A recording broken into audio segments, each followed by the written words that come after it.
I do want to mention just before we get started that we recognize that this is a festive program that I'm going to present here for the next few minutes, and that there's people in Western Kentucky that are not feeling the festivity that other people might be. We understand your grief and your concerns and all the losses you have, both personal and property, and we are thinking of you, and we hope that you are able to get through this in a timely manner. But we will continue, and we'll talk about the story of the Christmas tree. So here we go. Centuries ago, we're talking many, many, many years ago, people had very little understanding of their natural surroundings. They did not have text, they did not have Zoom, they did not have the internet, and they certainly didn't have the web to explain to them the reasoning why summer went to winter and it got extremely dark earlier and earlier every day. So because of that, people didn't understand their environment. So for that reason, they started to come up with, I guess, uh, uh, a concern, I guess we might say. So I have a number of adjectives here that I would like to use to explain what was going through their minds, I'm sure, at this particular time. And the first one is days of extended darkness. They were simply seeing darkness coming at 4 o'clock in the afternoon and wouldn't see light of day until 9 o'clock the next morning in the northern hemisphere. Somber and bleak is another set of adjectives. Forbidding, another one. Dreary, very dreary. Gloomy, you can imagine day after day of dark, cloudy days with rain. Gray, of course, and dismal, very dismal. Cold to frigid. They didn't have homes that were centrally heated like we do today. And so for that reason, it was an extremely cold, barren time, very murky. And not only that, but with the inability to dry things out on a daily basis, it was muddy. And to conclude this, we can simply say that these were the times that tried men's souls thoroughly through and through. And again, we're talking centuries ago. And this particular time is what we refer to now as the winter solstice, which is December 21, which is the shortest day of the year. And I wanted to read a few things here. In the northern hemisphere, the shortest day and the longest night of the year falls on December 21. And many ancient people believed that the sun was a god and that winter came every year because the sun god had become sick and weak. They celebrated the solstice because it meant that at last the sun god would begin to get well. So next week on Tuesday, the days are going to start to become longer. And evergreen boughs reminded them all of the green plants that would begin growing again. And they recognized that summertime was green and that wintertime was bleak.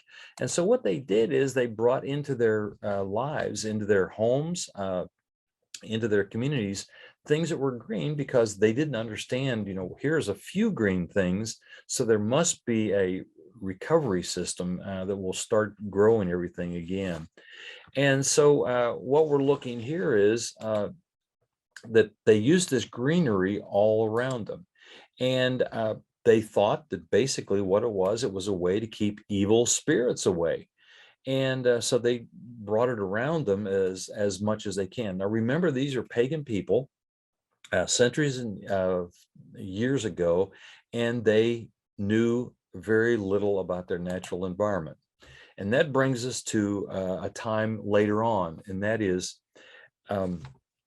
when the Puritans were here in America, or when they came to America, 15, 16, and early 1700s, you had these Puritan religion. Those people were throughout that particular religion was throughout the eastern seacoast, and it had a dominant influence in the people that were living there. And they did away with the greenery symbolism because they thought it was a pagan idea that, now the Puritans, they understood a little bit more about nature, and they understood that this is simply the sun going around the earth and the earth tilting. And for that reason, they knew that things would be better after the 21st.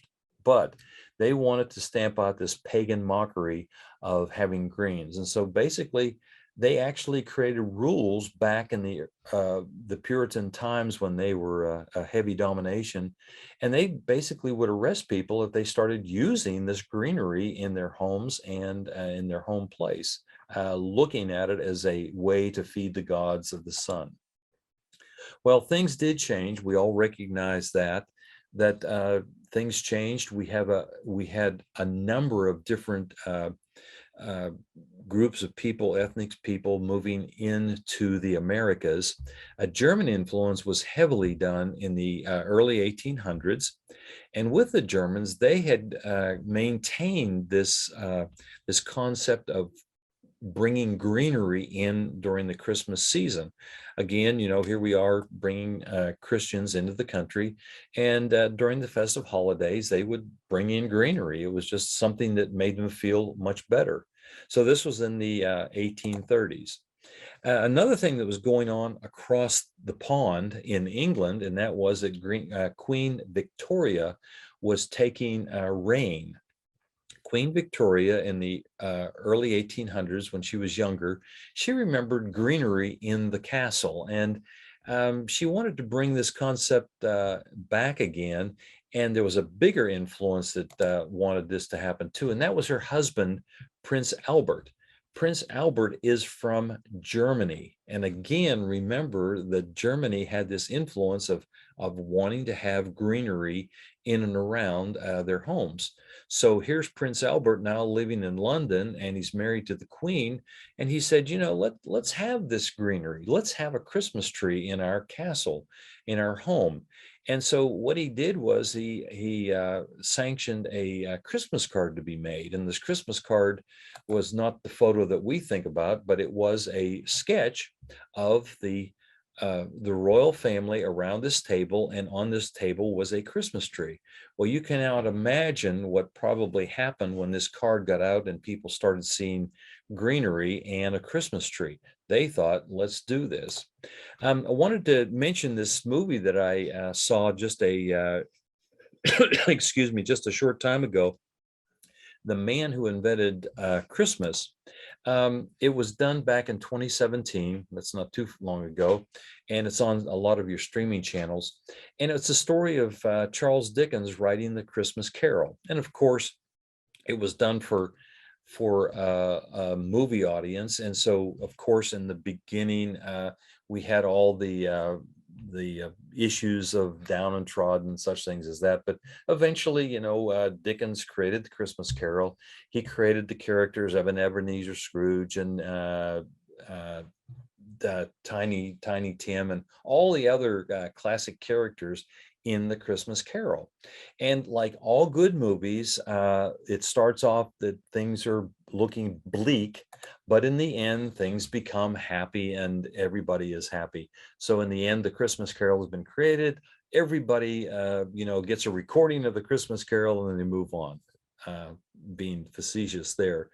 But in the last scenes of the movie itself, I remembered hearing this in the movie, and that was that he, meaning Charles Dickens, the character, walks into one of the rooms and he sees a Christmas tree. And his statement down there, you can see down there at the bottom, that he recognized the fact that Queen Victoria had a Christmas tree in her home. And he said, it won't take long before it's all the rage. And that's exactly what happens whenever a person in power does something, people tend to follow it. So everybody started having Christmas trees in their homes. The Christmas tree, let's go back to America now. By 1890, the Christmas tree is being seen in people's homes. We didn't have electricity back in the 1890s, or at least it was not a consumption that everybody had. So what they did was they decorated their tree with popcorn, paper mache or paper foldings that resembled ornaments and such things as that. They actually used cookies that they decorated with too. But it didn't take long before the electricity came along and people started ordaining their ornamenting their trees with electricity and light bulbs. The first I'm going to step back here one. The first Christmas tree that we see in a community was about 1900. Of course, electricity was then, and so they could ornate these things with that. And so 1900s, we start seeing communities that were putting Christmas trees in their town squares and such. And I want you to take a look at the date on this particular one. It's the first White House Christmas tree on the lawn, and it was back in 1923. So that tradition of having a Christmas tree at the White House lawn is less than 100 years of age. And so you can see time is starting to move along very, very quickly, and people started having these Christmas trees in their homes. So basically, that's the story of the Christmas tree. At one time, it was a pagan tradition not to have greenery, then to have greenery, and then to have a Christmas tree in your home. And this particular poem up here is actually a Christmas song. It's German in origin, and Tannenbaum means Christmas tree. And it simply says, O Tannenbaum, with what delight I see you. When winter days are dark and drear, you bring us hope for all of the year. O Tannenbaum, with what delight I see you. And so with that, you can understand we went from the dark to the illumination of the Christmas trees that we have in our homes every year now.